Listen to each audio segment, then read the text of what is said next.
Good evening teachers. இது உங்கள் teachers care. நாம் யூஜிடிஆர்பியில் எக்ஸாம் எழுதிட்டு பாஸ் பண்ணிவிட்டு வேலைக்காக காத்துட்ருக்கோம். ஸோ இந்த எக்ஸாமுக்கு கடுமையாக படித்து பாஸ் பண்ணி பணியாணை பெற காத்திருக்கிற அனைத்து ஆசிரியர் பெருமகளுக்குமே டீச்சர்ஸ் கேர் அகாடமி சார்பாக வாழ்த்துக்களை தெரிவிச்சுக்கிறேன். நாம் நேற்று ஹிஸ்ட்ரி அண்ட் ஜாகிரபிக்கு ஓரளவுக்கு கட்டாப் இந்த மாதிரி இருக்கலாம் அப்படின்ற மாதிரி ஒரு கணிப்பு கொடுத்துருந்தோம். இது டென்டேட்டிவாக எல்லோரும் சொல்கிற மாதிரி நாமளும் நம்ம நிறைய ஆசிரியர் பெருமக்கள் நம்மக்கிட்ட மெட்டீரியல் வீடியோ கிளாஸ் டெஸ்ட்டு நிறைய படிச்சிருக்காங்க.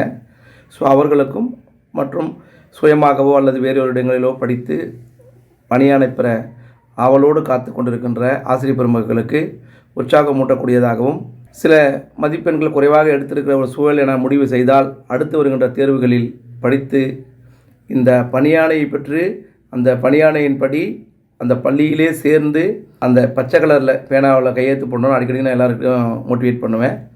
ஸோ க்ரீன் கலர் பேனாவில் நீங்கள் கையெழுத்து போடணும் அப்படின்ட்டு பிஜியில் நான் மோட்டிவேட் பண்ணுறப்ப நிறைய ஆசிரியர் பெருமக்கள் ஆர்வத்தோடு நாங்கள் க்ரீனில் கையெழுத்து போட்டிருக்கோம் சார் அப்படின்னு நிறைய ஃபோன் பண்ணி சொன்னாங்க. அதுபோல் நீங்கள் இந்த யூஜிடிஆரில் பாஸ் பண்ணி உங்கள் வருகை பதிவேட்டில் கையொப்பமிடும் வரை படித்து கொண்டே இருக்க வேண்டும் என்பது எனது தாழ்மையான கோரிக்கை. அதனால் நீங்கள் படித்து விட்டீர்கள், ஜெயிச்சு விட்டீர்கள், அடுத்ததாக பணியாணை பெறப்போகிறீர்கள் என்று இருந்தால் கூட நீங்கள் எப்படி படித்து கொண்டே இருந்தீர்களோ அதுபோல் தொடர்ந்து படித்து கொண்டே இருங்கள். ஏனென்று சொன்னால் இடர்பாடுகள் தேர்வு முடிந்து அந்த போஸ்டிங் கையில் வாங்கி ஆர்டரை போடுற வரைக்கும் நம்ம என்ன பண்ணக்கூடாது, அந்த பணியை நம்ம நம்பக்கூடாது. அப்படின்றது தான் நான் படிக்கிறப்போ ஒரு கோட்பாடோடு இருந்தேன். ஸோ அப்போ யூஜி டெட்டில் 108 எடுத்தேன், பிஜியில் 127 எடுத்தேன். அடுத்ததாக வந்து பார்த்திங்கன்னா குரூப் 2 குரூப் ஏஓ இப்படி பாஸ் பண்ணிக்கிட்டே இருந்தேன் 4 எக்ஸாம். ஸோ அதில் அதுக்கப்புறமா தான் பிஜி செக்டர் வந்து ஈஸியாக இருக்கும், இந்த பணியாளை ரொம்ப பிடிச்சிருக்குன்ற மாதிரி வாங்கிட்டு அந்த பணிக்கு நல்ல ரேங்கில் இருக்கவே அந்த பணியை நான் தேர்வு பண்ணேன். ஸோ அதுபோல் நீங்கள் படிக்கும்போது தொடர்ந்து படித்து கொண்டே இருங்கள், படிப்பதை நிறுத்தாதீர்கள். இருந்தாலும் நம்மளுடைய வெற்றி எந்த அளவுக்கு இருக்குன்றத தெரிஞ்சுக்கிறதுக்கு ஆவலாக இருக்கிறதுனால ஓரளவுக்கு இந்த கணிப்பு சரியான முறையில் இருக்குன்ற நம்பிக்கையோடு நான் உங்கள்கிட்ட சொல்ல விரும்புகிறேன். இங்கிலீஷ் இன்றைக்கி கட் ஆஃப் மார்க் பார்ப்போம், அடுத்து தமிழ் பார்க்கலாம். ஃபஸ்ட்டு யூஜிடிஆர்பி இங்கிலீஷில் இருக்க கட் ஆஃப் என்னவாக இருக்குன்றதை இன்றைக்கி நம்ம பார்த்துடலாம் டீச்சர்ஸ். ஃபஸ்ட்டு நீங்கள் யூஜிடிஆர்பி எக்ஸாமில் இங்கிலீஷ் எழுதிருந்தீங்க அப்படின்னா இங்கிலீஷில் ரொம்ப அதிகமான தமிழ் லாங்குவேஜில் தமிழ் இங்கிலீஷில் கூடுமான வரைக்கும் அதிகப்படியான ஆசிரியர் பெருமக்கள் தேர்வு எழுதியிருப்பார்கள். பணியிலே இருந்து கொண்டிருக்கிற எஸ்ஜிடிஆர்பி படிச்சிருக்க பாஸ் பண்ணி வேலைக்கு போன ஆசிரியர்களும் எழுதியிருப்பாங்க. ஸோ பிஜியில் 1 மார்க் 2 மார்க்கில் மிஸ் பண்ணி தவற விட்ட ஆசிரியர் பெருமக்களும் எழுதியிருப்பாங்க. இந்த பிடிஎஸ் டென்ட் அதாவது யூஜிடிஆர்பிலே பாஸ் பண்ண போகிறன்ற அவளோடு ரொம்ப நீண்ட நாட்களாக ஒரு வருடமாக படித்து பாஸ் பண்ணவங்களும் இருப்பாங்க. ஸோ யாராக இருந்தாலும் முதல்ல நீங்கள் இதில் விஷயத்தில் பார்த்தீங்கன்னா ஃபஸ்ட்டு நீங்கள் இந்த காம்படிட்டிவ் எக்ஸாமில் இருக்க ஃபஸ்ட்டு ஹையஸ்ட் கோர் மார்க் உங்களுடைய ரிட்டன் எக்ஸாமில் இருக்கிற மார்க்கை நீங்கள் பண்ணிக்கணும். அது கூட நீங்கள் ப்ளஸ் இப்போ இந்த ஆங்கிலத்தை பொறுத்த வரைக்கும் நீங்கள் வந்து நான் எப்படி எதிர்பார்க்குறேன் அப்படின்னா 100க்கு மேலே அப்படின்னா ஒரு 25 நபர்கள் இருக்கலாம் அப்படின்னு எதிர்பார்க்குறேன். ஸோ அந்த 25 நபர்கள் இருப்பாங்க அப்படின்னா அந்த 25 நபர்களும் இப்போ 100 மார்க் அப்படின்னா ப்ளஸ் ஒரு 2013 அவங்க வெயிட்டேஜ் பாஸ் பண்ணியிருக்காங்க அப்படின்னா அவங்களுக்கு 5.5 அப்படின்ற ஒரு கான்செப்ட் வரும். அப்போ அவங்க 105.5 மார்க் 0.5 இருக்கிறாங்க அப்படின்னு நீங்கள் முடிவு பண்ணிக்கலாம். நம்ம வந்து அப்ஜெக்ஷன் ட்ராக்கரில் கொடுத்துருக்கோம், கிட்டத்தட்ட 9 வினாக்கள் கொடுத்துருக்கோம். ஒரு 5லேருந்து 6 வினாக்களை அரசு கண்டிப்பாக கனிவோடு பரிசீலனை பண்ணி மதிப்பெண்களை மாற்றுவதற்கு வாய்ப்புகள் உள்ளது. இல்லை ஃபுல்லாக கூட மாறலாம். எது மாறினாலும் அந்த மார்க் கூட 2-3 மார்க் கூட ஆட் ஆகும். இல்லைனா அதிகமான மார்க் இருக்கிறவங்களுக்கு ஒரு மார்க் 2 மார்க் மைனஸ் ஆகும். இல்லை கீழே இருக்கிறவங்களுக்கு ஒரு 2 மார்க் 1 மார்க் கூடுதலாக இருக்கிறதுக்கு வாய்ப்புகள் உள்ளது. ஸோ அது எப்படியா இருந்தாலும் இருக்கட்டும், நம்ம அரசு இப்போ விட்ட கீ பிரகாரம் மட்டும் நம்ம ஒரு கட்டாப்பை பார்த்து வச்சுக்குவோம். இன்னொரு 10 நாட்களில் அரசு வந்து டிஆர்பி மூலிமா உங்களுக்கான தகவல்களை வழங்கும்போது சரியான விதங்களாக இருக்கும் அப்படின்ற மாதிரி நம்ம எதிர்பார்க்கலாம். அந்த டைமில் நம்ம பார்த்துட்டு நம்மளோட ஃபைனல் கீக்கு போயிடலாம். ஸோ வெயிட்டேஜ் மார்க்கு கண்டிப்பாக வந்து இது மாதிரி ப்ளஸ் இருக்குது, ப்ளஸ் டேட் ஆஃப் பர்த் உங்களுக்கு இருக்கும். அப்போது உங்களுக்கு வந்து பார்த்திங்கன்னா 105.5 அப்படி இருக்குன்னு பார்த்தீங்கன்னா டேட் ஆஃப் பர்த் ஒரு நாள்லேருந்து கணக்கு வரும். ஒரு நாள் முன்ன பின்ன இருந்தாலும் கணக்கு வரும். ஸோ 40 வயசு, 35 ஏஜ், அடுத்ததாக 25 ஏஜ் யார் ஒன்றா இருக்கலாம், அது ஒன்றும் பிரச்சனை இல்லை. ஒரு 45 ஏஜில் கூட எக்ஸாம் எழுதிருக்கலாம். எந்த டீச்சர்ஸாக இருந்தாலும் பணியாணை பெற்று வேலைக்கு பண்ணுற ஆர்வத்தில் தான் படிச்சிருப்பாங்க. ஸோ இது 3மே உங்களுக்கு கண்டிப்பாக எடுத்துக்குவாங்க. இது எடுத்துகிட்டு தான் உங்களுக்கு ஃபைனல் லிஸ்ட்டில் உங்கள் மார்க்கு வந்து வரும். அது பிறகு தான் செலெக்ஷன் லிஸ்ட்டே உங்களுக்கு கவர்மெண்ட்டில் டிஆர்பியில் வெளியிடுவாங்கன்னு தெரிஞ்சுக்கிங்க ஃபஸ்ட்டு நீங்கள். 2வது இப்போ இந்த வெயிட்டேஜ் மார்க் உங்களுக்கு நல்லாவே தெரியும், எல்லாருமே கண்டிப்பாக கட் பண்ணி வச்சுருப்பீங்க. ஸோ சில பேர் புதுசாக ஆர்வமாக எழுதினவங்க நிறைய பேர் எழுதியிருக்காங்க. ஸோ இவங்க எல்லாம் எதனா இவ்வளோ மார்க் எடுத்திருந்தாலும் நிறைய டீச்சர்ஸ் வந்து ஆங்கிலத்தில் ரொம்ப ஹை லெவல் எஃபிஷியண்ட்டாக இருந்தாலும் தமிழில் இந்த 20 மார்க் கட்டாயம் எடுத்துருக்கணும் அப்படின்னு தெரிஞ்சுங்க. நீங்கள் தமிழில் 20 மார்க் எடுக்கல அப்படின்னா நீங்கள் 110 மார்க் எடுத்திருந்தா கூட இந்த காம்படிட்டிவ் எக்ஸாமில் நீங்கள் பணியானையும் வாங்க முடியாது. அதனால் முதல்ல நீங்கள் ஆசிரியர் பெருமக்கள் கட்டாயம் 20 மதிப்பெண் குறையாமல் 20 மதிப்பெண் நீங்கள் தமிழ் எலிஜிபிள் டெஸ்ட்டில் எடுத்துருக்கீங்களான்றதை முதல்ல செக் பண்ணி கன்ஃபார்ம் பண்ணிட்டீங்கன்னா அடுத்த மற்ற விஷயங்களுக்கு வாங்க.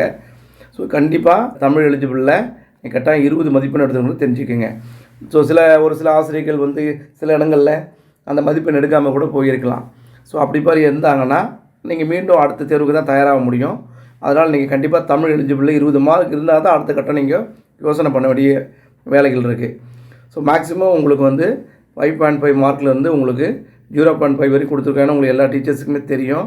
இதை நீங்கள் பார்த்துக்கங்க. 2013 5 மார்க்கு, 2014 4.5, 2017 3 மார்க்கு, 2019 2 மார்க்கு, 2022 0.5 கொடுத்துருக்காங்க. ஸோ 23 பாஸ் பண்ணோம் சார்னா உங்களுக்கு எந்த மார்க்கும் இல்லை. ஸோ அதனால் இந்த மதிப்பெண்களை நீங்கள் வந்து கணக்கில் எடுத்துங்க, அதுக்கேற்ற மாதிரி தயாராகிக்கிங்க. நெக்ஸ்ட்டு விமன்ஸுக்கு பார்த்தீங்கன்னா 30% கோட்டா இருக்குது. அதனால் இப்போ நான் பின்னாடி சொல்கிறப்ப நீங்கள் பார்த்தா ஆச்சரியப்படுவீங்க. இது கவர்மெண்ட்டில் கொடுத்த ஒரு மிகப்பெரிய கிஃப்ட்டு. பெண்கள் வந்து அதிகமாக பணியாணைகளை பெறுவதற்கான வாய்ப்புகள் இந்த ஜிஓ கொடுக்குது.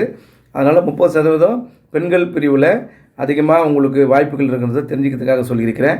அடுத்ததான் 20% பிஎஸ்டிஎம். அப்போ 20% பிஎஸ்டிஎம் இப்போ இங்கிலீஷ் டிபார்ட்மெண்ட்டு சார் எங்களுக்கு என்ன மாதிரி சார் அப்படின்னா, அந்த இங்கிலீஷ் டிபார்ட்மெண்ட்டு பிஎஸ்டிஎம் என்ன சொல்லுது அப்படின்னா, நீங்கள் 1லேருந்து +2 வரைக்குமே தமிழில் படிச்சிருக்கணும். அப்போ பிஏவும் தமிழில் படிச்சிருக்கணும். அப்புறம் பிஎட்டும் நீங்கள் தமிழில் படிச்சிருக்கணும். இது இப்படி இருக்கணும்.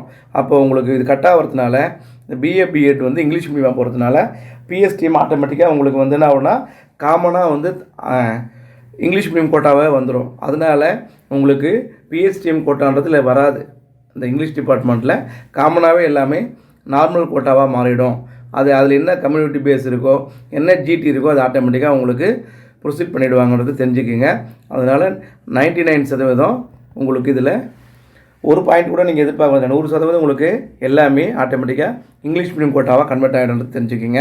ஸோ அடுத்ததாக வந்து அதே மாதிரி உங்களுக்கு பார்த்தீங்கன்னா ஏற்கனவே இங்கிலீஷ் டீச்சர் நிறைய பேர் செகண்ட் கிரேட் டீச்சராக நிறைய பேர் ஒர்க் பண்ணுறாங்க. எனக்கு தெரிஞ்ச கிட்டத்தட்ட ஒரு 200 டீச்சருக்கு மேலே ஒர்க் பண்ணுறாங்க.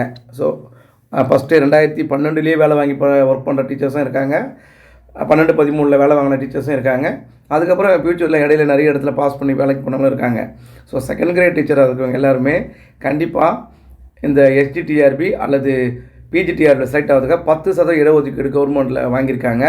இந்த 10% ஒதுக்கீடு பிரகாரம் பார்த்திங்கன்னா இவங்களுக்கு கிட்டத்தட்ட 29 சீட்டு வந்து ஆட்டோமேட்டிக்காக தனியாக ரிசர்வேஷன் ஆகிடும்.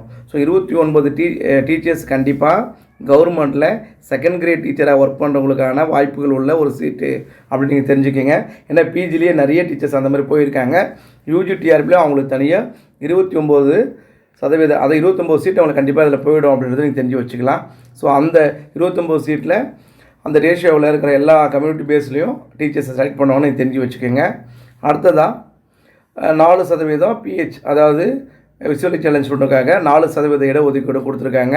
கிட்டத்தட்ட அவங்களுக்கு ஒரு 16 சீட்டுக்கு மேலே இதில் போகுது. ஸோ அப்படின்றது நீங்கள் 12 சீட்டு வரைக்கும் போகுது அப்படின்னு நீங்கள் தெரிஞ்சுக்கிங்க. ஸோ இது மட்டும் இல்லாமல் டோட்டலாக எவ்வளோ வேக்கன்சி சார் இங்கிலீஷ் டிபார்ட்மெண்ட்டில் இருக்குது அப்படின்னு பார்த்தீங்கன்னா 298 சீட்டு சார். 298 சீட்டு இருக்குது சார்.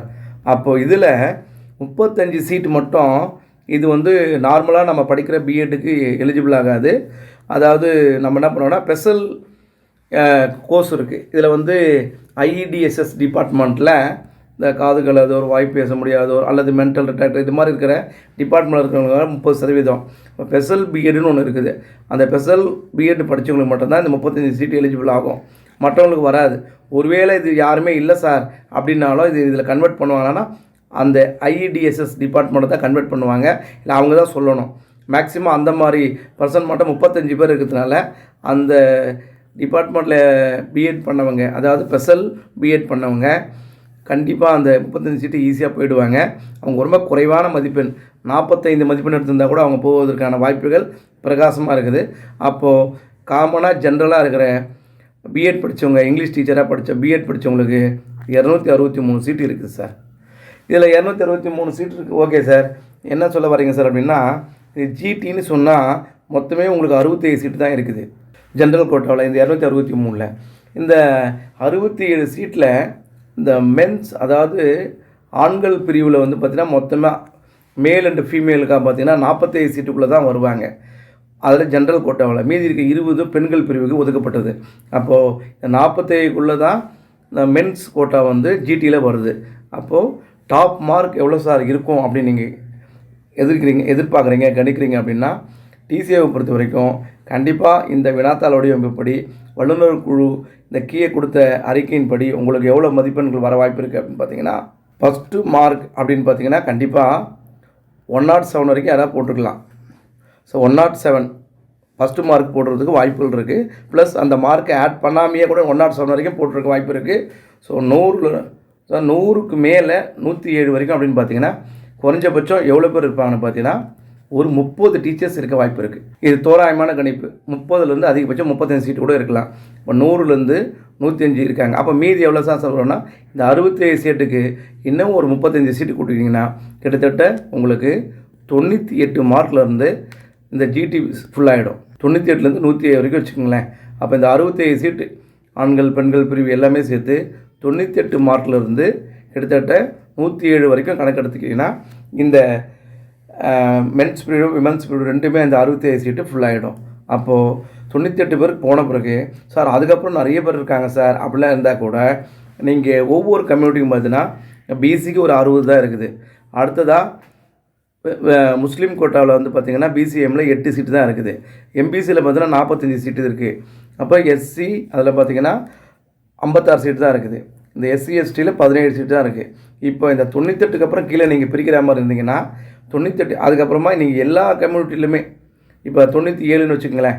இப்போ 97 அப்படின்னா பிசி 97க்கு போயிட ஆரம்பிச்சிருவாங்க, பிசிஎம்மில் 97க்கு போக ஆரம்பிச்சிருவாங்க, எம்பிசியும் 97 ஆரம்பிச்சிருவாங்க, எஸ்சியில் 97 ஆரம்பி இவங்க தனித்தனியாக இப்போ போயிடுவாங்க. அப்போ அப்படி பிரிக்கிறப்போ ஆவரேஜாக பார்க்குறீங்கன்னா ஒரு 5 மார்க் எடுத்துக்கலாம். அதுக்கு மேலே எடுக்கவே முடியாது என்னால். அப்படி தான் கவர்மெண்ட்லேயும் வரும். ஏன்னா எல்லாமே எல்லா டிஸ்ட்ரிக்ட்லேயும் நல்லா படிக்கக்கூடிய ஆசிரியர் பெருமக்கள் நிறைய பேர் இருப்பாங்க. நல்லாவும் எக்ஸாம் எழுதிருப்பாங்க. இங்கிலீஷ் வந்து ரொம்ப டஃப்பு, ரொம்ப ஈஸின்னு சொல்ல முடியாது. நல்லா படிச்சுட்டு ஏற்கனவே பிஜியில் 1 மார்க் 2 மார்க் தவற விட்டவங்களோ இல்லை உட்காந்து 4 மாதமாக படித்தவங்களோ. ஸோ நம்ம எடுத்துக்காட்டாக பார்த்திங்கன்னா நம்ம டிசிஏவிலே ஒரு 4 மாத விடுப்பு எடுத்து ஒரு டீச்சர் பிரபாவதி விஜயகுமார், சகோதரி பிரபாவதி விஜயகுமார் அவர்கள் வந்து பார்த்திங்கன்னா 4 மாத விடுமுறை எடுத்து படித்த அவர்கள் 100 மதிப்பெண் ப்ளஸ் 3 மார்க் எதிர்பார்க்குறாங்க. ஸோ அந்த அளவுக்கு இந்த மெட்டீரியல்ஸ் வீடியோ கிளாஸை யூஸ் பண்ண அந்த 4 மாதத்துலேயே அவங்க இந்த மதிப்பெண் எடுத்திருக்காங்க இல்லையா. அதனால் அவங்கள வச்சு நீங்கள் கணிச்சா கூட ஆவரேஜாக எல்லாருமே கண்டிப்பாக இந்த நல்ல மதிப்பெண் எடுத்துருக்க முடியும். அப்போ இந்த 98 மார்க் மேலே கண்டிப்பாக இந்த 67லேருந்து 70 பேர் போட்டிருக்கலாம். அப்போ க்ளோஸ் ஆகிடுது. மீதி இருக்கிற மார்க் பிரகாரம் பார்த்திங்கன்னா 97லேருந்து நீங்கள் கண்டிப்பாக போனீங்கன்னா கீழே குறைச்சிட்டே போகிற மாதிரி இருந்தால் 90 வரைக்கும் வச்சு 92 வரைக்கும் வச்சுக்கலாம். அப்போது 92 நீங்கள் காமனாக ஒரு கட்டாப்பாக வச்சுக்கலாம். ஸோ இன்னும் இந்த எஸ்டி எஸ்சிஏ இல்லை பிஹெச் இந்த மாதிரியானலாம் வந்தீங்கன்னா நீங்கள் 90 வச்சுக்கலாம். ஸோ இதுக்கு மேலே கட்டாப் கீழே வர குறைவதற்கு வாய்ப்புகளே இல்லை. கூடுதலான மதிப்பெண்கள் எவ்வளோ பெற்றாலும் சரி, இல்லை உங்களுக்கு மதிப்பெண் வந்து கொஞ்சம் குறைச்சாலும் சரி, ஸோ உங்களுக்கு வந்து மேக்ஸிமம் டாப்பர்ஸ் வந்து 98க்கு மேலே இருக்கிறவங்களாம் டாப்பர்ஸு ஜிடியில் போயிடுவாங்க. 98லேருந்து நீங்கள் கீழே கிட்டத்தட்ட 92 வரைக்கும் இன்னும் கீழே வேணால் ஒரு மார்க் 2 மார்க் குறைச்சினா கூட 90 மதிப்பெண்ணுக்கு மேலே வருங்க எல்லாருமே இந்த 263 சீட்டில் பணியாணை பெற்று பணியில் சேர்வதற்கு பிரகாசமான வாய்ப்புகள் உள்ளது என்பதை டிசிஏவின் சார்பாக உங்களிடம் தெரிவித்துக் கொள்வதில் பெரும் மகிழ்ச்சி அடைகின்றேன். ஸோ இது வந்து உங்களுக்கு அடுத்த கட்டத்துக்கு ஏதாவது வேலைகள் இருக்குது, பணிகள் இருக்குது, எதுவாக இருந்தாலும் நீங்கள் முழுமையான ரிசல்ட் வந்து உங்களுடைய பேர் வர வரைக்கும் நம்ப வேணாம். நீங்கள் தெரிஞ்சு வச்சுக்கலான்றதுக்காக மட்டும் சொல்லியிருக்கிறேன். தெரிஞ்சுக்குங்க. இருந்தாலும் நீங்கள் படிக்கிற வேலைகளை தொடர்ந்து படிங்க. ஸோ இந்த வினாத்தாளுக்கு இதுதான் ஒரு கட்டாப்பாக இருக்க வாய்ப்புகள் உள்ள என்பதை கூறி, ஸோ இந்த மதிப்பெண்ணுக்கு மேலே, அதாவது 90 மேலுக்கு மேலே நல்ல மதிப்பெண் எடுத்துக்கிறதா விரும்புகிறேன். 90 மதிப்பெண்ணுக்கு மேலே பெற்ற அனைத்து ஆசிரியர் பெருமக்களுக்குமே டிசிஎன் சார்பாக வாழ்த்துக்களையும் மீண்டும் ஒரு முறை மகிழ்ச்சியான வாழ்த்துக்களை தெரிவித்துக் கொண்டு விடைபெறுகிறேன். டீச்சர்ஸ் மீதி ஏதாவது அப்போ நான் 70 எடுத்திருக்கேன் சார், 60 எடுத்திருக்கேன் சார், 50 எடுத்திருக்கேன் சார் அப்படி நீங்கள் ஏதாவது நினச்சிங்கனாவோ, இல்லை குறைவான மதிப்பெண் இருப்பதா நினச்சாவோ, அடுத்து வருகின்ற தேர்வுகளுக்கு உங்களை தயார்படுத்தி உற்சாகப்படுத்தி நீங்கள் படித்து வெற்றி பெற என்னுடைய வாழ்த்துக்கள் டீச்சர்ஸ்.